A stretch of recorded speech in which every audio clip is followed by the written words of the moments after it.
So as a director of, it was at the time Logistics and Engineering Operations, later renamed Logistics and Enterprise Operations, my organization was responsible for all of the processes that support the supply chain. So managing, making sure that the integration of those processes work for supply, maintenance, working with the 8 for finance. And it was challenging, especially with the advent of the Logistics Modernization Program. So when LMP came in, you might remember that CCOM was the pilot organization. So we and Toby Hanna Army Depot were the two that were piloted for LMP integration. And we were alone in it, making sure that, processes worked. We could still support, because at the time, we did have ongoing contingency operations. We had the war in Iraq and Afghanistan. And so we worked with the other major subordinate commands under the Army Materiel Command to train, educate, and bring them into the fold. Obviously, they participated in the development as well, because we all don't do business the same way. The end result is the same, but when you look at having arsenals and ammunition plants, as well as having organic depot, there are differences in the operations of those organizations.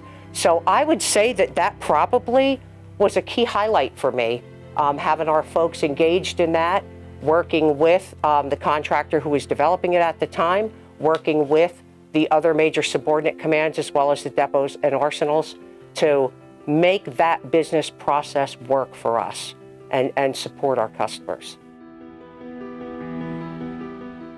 So I applied for a summer job at Fort Monmouth, and they didn't call me during the summer, but they called me at the end of the summer and offered me a career conditional position as a GS2. So, and people laugh and say, I didn't know they had those. I said, I can assure you, they did have them back then. And so I did start my career at Fort Monmouth in the admin office in the Directorate of Material Management. And I was there for a short time. And then I got pulled for a task force in what's now the Acquisition Center, but at the time was called procurement. And they needed some help and assistance, clerical support, if you will, to help them with year end, to do better at year end and get as much closed off the books as they could, as contractually as they approached year end. And so I did that detail, and then had the opportunity to compete for and get a position there as a purchasing agent, which was an upward mobility. And so, of course, I did that. And then I heard about, hey, there's this thing. So at this point, you realize this is going to be my career. This is good. This is good. It's good that there's all these different opportunities and different things that I can engage in and feed my knowledge, share my knowledge, learn from people. And so when I heard there was this thing called, and I had a manager's intern program, supply intern, I applied for that and was accepted into that.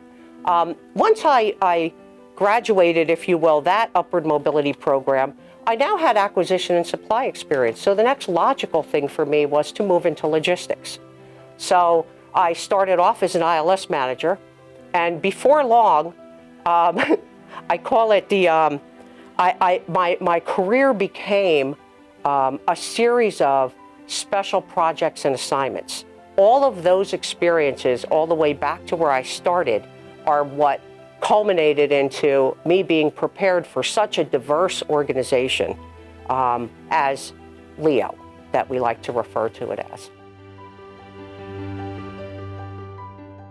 Really, the fondest memory, I happened to be the LEO director at the time, newly, but my son is an active duty Marine and was on his second deployment to Iraq. And at this time, he was in Ramadi. The senior leadership at CCOM somehow managed to work with the Marine Corps leadership and arrange for myself and my family to have a VTC with my son around the holidays. And so what they did was they had a convoy take him out to the logistics support element, which was run by the ILSC and LARS, the logistics assistance reps, The convoy, Marine Corps convoy, brought him out there, left him in the care of the LARS, who used the CCOM equipment known as the flyaway package to remotely link up with us back at Fort Monmouth, and my parents were there and my siblings. It was really great. They kept them overnight, and then the convoy came back the next day. So 2 things that make that fond are, those LARS were fantastic. I can't say enough about how well they cared for my son. They took pictures and sent them to me. And it just was a great experience for me. The contingency operations.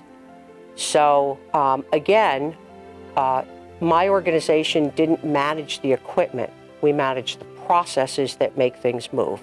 We were responsible for the planning, programming, and budgeting of the repair programs that the various PEOs, PMs, and weapons system directorates needed to get their equipment done.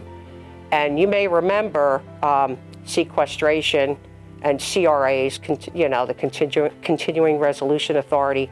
All of those things really, truly impact you.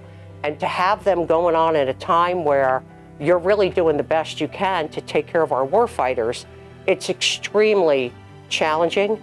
It's difficult to navigate. People are doing, though, the best that they can and prioritizing, and workforce-wide, and I mean across the CCOM PEO spectrum, just fantastic to work with in those austere times, if you will, to make sure that we took care of those units that were a priority to get them what they needed. So that was extremely challenging.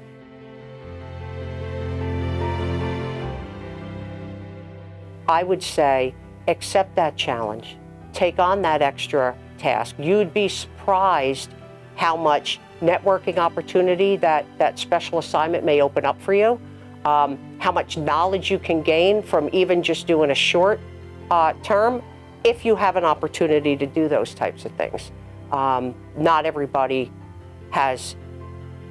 can do that, both either personally or professionally, but I would say maybe not be crazy like me and never say no, but accept those challenges because they can be very rewarding for you.